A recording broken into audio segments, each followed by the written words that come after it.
আসসালামু আলাইকুম। বলেন তো কি রান্না করেছি? এটা হচ্ছে মিষ্টি কুমড়া, ডিম দিয়ে রান্না করেছি। এভাবে রান্না করে খেলে অনেক ভালো লাগে। সো দেখেন আমি কিভাবে রান্নাটা করেছি। প্রথমে কড়াই তেল দিয়ে তেলটা গরম হওয়ার পর দিয়ে দিয়েছি একটু পেঁয়াজ, রসুন আর একটু আদার পেস্ট দিয়ে তারপরে দিয়ে দিলাম সামান্য পরিমাণ হলুদের গুঁড়া, মরিচের গুঁড়া, ধনিয়ার গুঁড়া আর জিরার গুঁড়া আর স্বাদ মতো লবণ দিয়ে সুন্দর করে মশলাটা আমি কষিয়ে নেব। মশলাটা কষানো হওয়ার পর ধুয়ে রাখা লাউগুলো আমি দিয়ে দিব।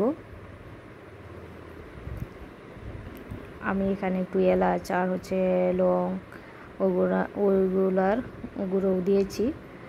এখন লাউগুলা দিয়ে একটু ভালোভাবে নাড়া দিয়ে তারপরে ঢেকে দিয়েছি। ঢেকে এখন চুলার আঁচটা কমে সুন্দরভাবে রান্না করে দেব।